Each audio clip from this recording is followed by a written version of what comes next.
I think so. I think we're all ready to go. Luckily, being the 12-team football playoff, we're able to experience a bowl game already. Right? We hosted one at home, and then we went to the Sugar Bowl, and now we're here. So we've been kind of through this once already, and we kind of get how things work, which helps us out a lot. Riley, being one win away from punching the ticket to the championship game, knowing that you guys are that close, but there's still so much work to be done, what's the most important part to being able to stay focused and get ready for the game on Thursday night? Yeah, Coach Freeman said it the other day. He said that there's only 4 teams with the opportunity to practice even in college football right now, and we're one of those 4. So everything that we do, just remember, the opportunity that you have right in front of you. And then, like you said, 1 game away from the national championship, but we're treating this game like it is the national championship, and we're putting all the marbles into this game and not focusing on any hypothetical outcomes. But it's definitely a cool feeling to be here. And when you think back of the weather that's back home, and then now here in South Florida, you got to talk about it's a little bit cold for us for South Floridians right now. But what do you think of just being able to land here, sunny skies and great weather? Yeah, we haven't seen the sun in South Bend in a few weeks. And that's doing it justice. But it was good. It's good to get down here in South Florida. The vibes are high.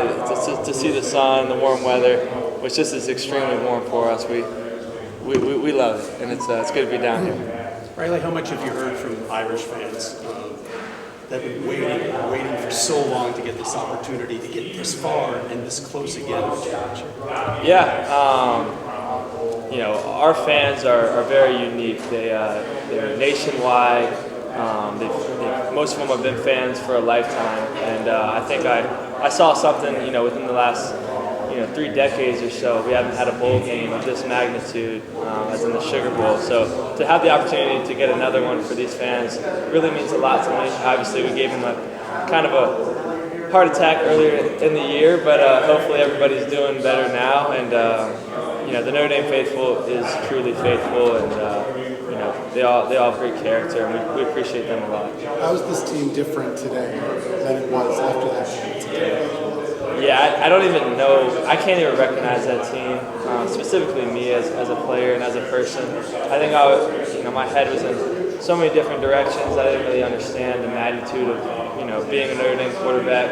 I always told people I thought I knew what it meant to play quarterback here. We don't really know what it's like to play quarterback in Notre Dame until things go bad.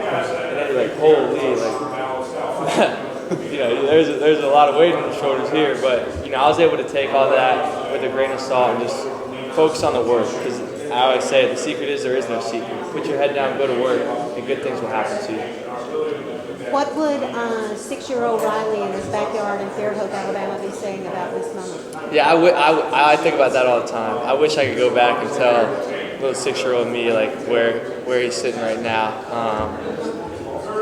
I can't even describe it. I mean, I was the biggest RG3 fan, and then I did a podcast with RG3, and I'm just so blessed to be able to sit here today and have this opportunity, because a year ago today, I was, on my 2nd surgery and didn't really know where things were going to end up, but here we are. So, the Lord has been good to me. And did you practice when you were 6 years old, throwing in your backyard and doing this moment? Sort of Absolutely. When you're a little kid, you dream of being on the biggest stages. So, any chance I could, I would imagine myself in the shoes that I'm in right now. So it's a special moment for me, and I know all these guys have done the same thing. Right behind us is Jordan, and your coach had said he's kind of a secret rep that you guys have right now.